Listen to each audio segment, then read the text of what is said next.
नमस्कार, मी डॉक्टर वंदना आबणे, नेत्ररोग तज्ज्ञ. मी गेली 15 वर्ष हडपसर येथे प्रॅक्टिस करत आहे. आज आपण जाणून घेणार आहोत मोतीबिंदू आणि त्यातील शस्त्रक्रिया याचे समज आणि गैरसमज. त्याचबरोबर मोतीबिंदूसाठी जे आपण लेन्सेस वापरतो त्याचे प्रकार. सर्वप्रथम जाणून घेऊयात मोतीबिंदू म्हणजे काय. मोतीबिंदू म्हणजे आपल्या डोळ्यात एक नॅचरल लेन्स असते. ती वयोमानानुसार पांढरी पडत जाते आणि दृष्टी हळूहळू कमी होते. यालाच आपण मोतीबिंदू असं म्हणतो. ज्यावेळेस आपण मोतीबिंदूचं ऑपरेशन करतो तेव्हा ही खराब झालेली लेन्स काढतो आणि त्या जागी कृत्रिम लेन्स घातली जाते.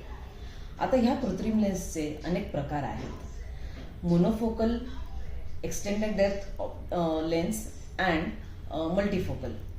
जी मोनोफोकल लेन्स आहे त्यामध्ये फक्त लांबच्या नंबरची लेन्स असते, त्यामुळे मोस्टली जवळच्यासाठी आपल्याला चष्मा वापरायला लागतो. पण इडॉफ आणि मल्टीफोकल लेन्समध्ये जवळचा आणि लांबचा दोन्ही नंबर कव्हर केला असल्यामुळे तुम्हाला शक्यतो चष्म्याची गरज पडत नाही.